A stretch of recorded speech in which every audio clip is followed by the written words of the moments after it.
प्रदेश कांग्रेस से जुड़ी बड़ी खबर आपको दे रहे हैं। तीनों नेताओं के नोटिस निरस्त होंगे। शांति धारीवाल, डॉक्टर महेश जोशी, धर्मेंद्र राठौड़ के नोटिस निरस्त होंगे। कांग्रेस आलाकमान ने फैसला लिया। कांग्रेस के राष्ट्रीय अध्यक्ष मल्लिकार्जुन खड़गे ने कही थी बात, भूलो, माफ करो और आगे बढ़ो के आधार पर फैसला हुआ। तीनों के पास पार्टी के प्रति निष्ठा का एक हिदायती जवाब भी आएगा और उसी के साथ खत्म होगा नोटिस का चैप्टर। इस फैसले से मुख्यमंत्री गहलोत का पार्टी में दिखेगा एक मजबूत कद और मजबूत कद दिखाई देगा। आपको याद होगा कि 25 सितंबर बीते वर्ष का घटनाक्रम है, जिसके बाद नोटिस दिए गए थे। हमारे साथ डेली न्यूज एडिटर अदिति नागर जुड़ गई हैं फोन लाइन पर। अदिति, वो तस्वीरें याद हैं किस तरह से चर्चा हुई थी, फिर उसके बाद बाकायदा नोटिस दिए गए थे, लेकिन अब कहा जा रहा है भूलो, माफ करो। क्या वजह दिखाई दे रही है ये लाइन दोहराने के पीछे? देखिए, 25 सितंबर की घटना के बाद ये बात हुई थी कि पार्टी में नोटिस दिया गया था, नाराजगी भी जताई थी और उसका जवाब तीनों की तरफ से दाखिल कर दिया गया था। उस जवाब के बाद से जो कार्रवाई समिति होती है, जो इंडिसिप्लिन वाली समिति होती है, उसमें अनुशासन कमेटी ने अभी तक कोई फैसला नहीं लिया था। ऐसे में चुनाव सिर पर है और तीनों ही नेता जो हैं वो ना सिर्फ अशोक गहलोत के करीबी कहें पर पार्टी के लिए, सरकार के लिए महत्वपूर्ण नेता हैं, जिनमें से 2 तो मंत्री ही हैं। ऐसे में लंबे समय के इंतजार के बाद अब 2 दिन पहले ये फैसला लिया गया कि भूलो, माफ करो। और साथ ही आप देखेंगे कि जब इनके जवाब पे जो रिप्लाई आलाकमान की तरफ से जाएगा, उसमें ये कहा जाएगा कि आप पार्टी की तरफ ऐसे ही निष्ठा बना के रखिए। ये भी कहा जा सकता है कि अगली बार ऐसी कोई स्थिति उत्पन्न होती है तो आप तमाम चीजें पार्टी के संज्ञान में लेकर आए। सचिन पायलट भी अपने बयानों में कह चुके हैं कि भूलो और माफ करो। सचिन पायलट भी कह चुके हैं कि जो हो गया, बात गई, रात गई।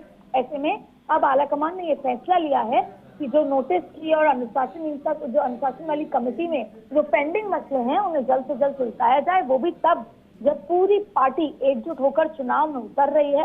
पूरी पार्टी चाहती है, दिल्ली आलाकमान चाहता है कि सरकार रिपीट हो। जब सरकार ने बेहतर काम किए, बेहतर योजनाएं लेकर आई और एक व्यक्ति नहीं, सबने मिलकर बहुत अच्छे से काम किया। 4.5 साल सरकार चलाई, 5 साल सरकार चलाई।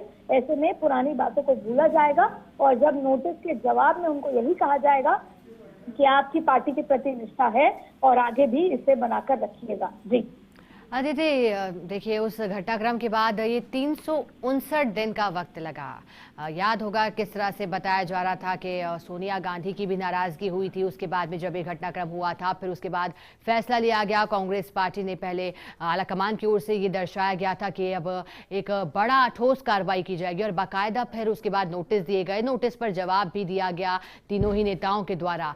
अब जो ये फैसला लिया गया है अदिति, फैसला क्योंकि ये बेहद महत्वपूर्ण फैसला है, आपको क्या लगता है अदिति, इस फैसले के और कौन से आयाम हैं जो अब तक छिपे हुए दिखाई दे रहे हैं?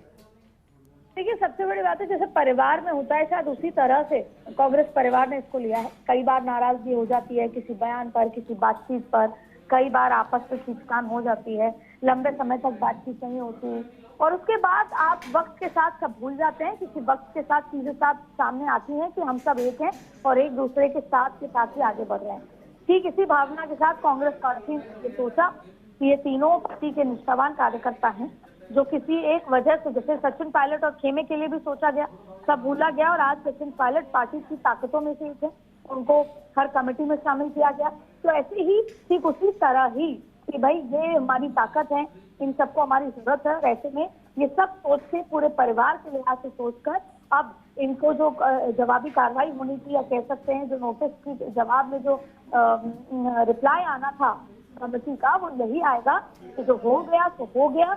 आगे ऐसी स्थिति हो तो आलाकमान को अवगत कराया जाए और आलाकमान की बात को ध्यान से समझा जाए और उसे लागू कराया जाए। ऐसे में अब जो तीनों पर कमेटी की तलवार लटकी थी, वो उसकी धार को कम कर दिया गया है और इसमें कह सकते हैं कि बहुत बड़ा रोल मुख्यमंत्री अशोक गहलोत का भी रहा है। चलिए, शुक्रिया अदिति आपका हमारे साथ जुड़ने